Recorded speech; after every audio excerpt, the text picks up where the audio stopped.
পাইতাম না হয়তো ফিরে। এই বাংলাদেশটা আশা করি নাই। ছোটবেলার থেকে আমার সোনার বাংলা, আমি তোমায় ভালোবাসি জান, এই কবিতাটা পড়ছি বিদেশ থেকে বাংলাদেশে এয়ারপোর্ট যখন বাংলাদেশে ল্যান্ড করতেছিল তখন প্রত্যেকটা মানুষ বলছে আমার সোনার বাংলা, আমি তোমায় ভালোবাসি।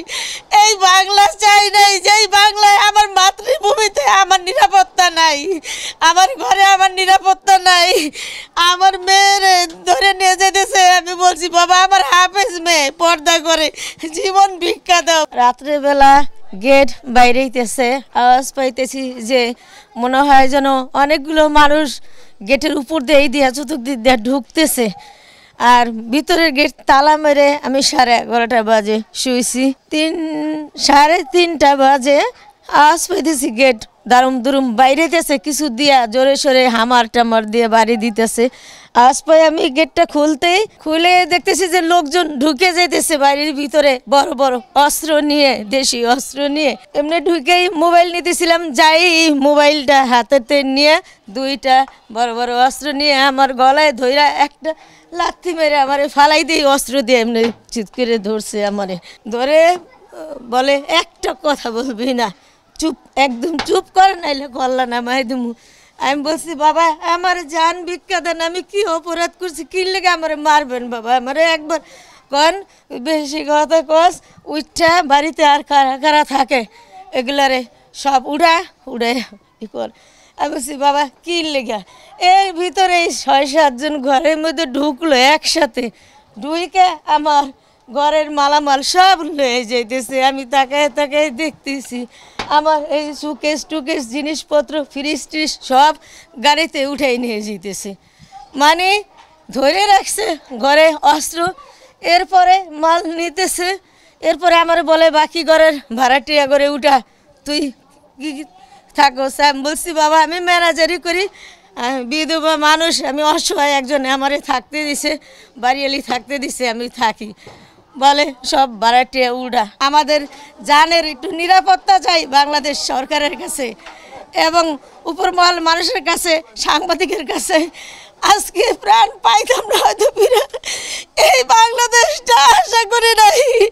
ছোটবেলার থেকে আমার সোনার বাংলা, আমি তোমায় ভালোবাসি জান, এই কবিতাটা পড়ছি বিদেশ থেকে বাংলাদেশে এয়ারপোর্ট যখন বাংলাদেশে ল্যান্ড করতেছিল তখন প্রত্যেকটা মানুষ বলছে আমার সোনার বাংলা, আমি তোমায় ভালোবাসি।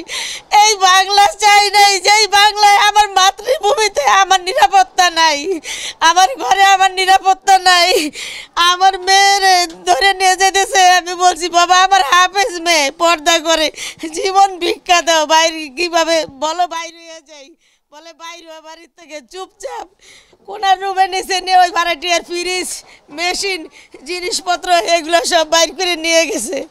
এর ওই সাইডের রুমে গেছে, তাদের জিনিসপত্র যা ছিল নিয়ে গেছে। প্রত্যেকটা মানুষের মোবাইল ঘরে ঢুকে আগে বাইর করে নিয়ে গেছে। ওই 5টা রুমের মানুষ এক রুমে কইরা আমাদেরকে অস্ত্র নিয়ে বসায় রাখছে। প্রত্যেকটা মানুষের ঘরে একটা করে দেশি হচ্ছে বড় বড়, কি চাপাটি কয় জানি না, এরকম বড় বড়।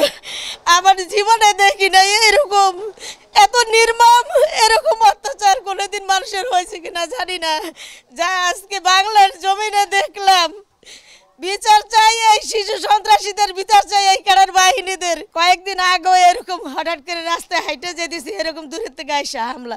আমার সাথে কারোর সাথে কোনো শত্রুতা নাই, আমি জীবনে কোনো আওয়ামী লীগ বিএনপি করি না।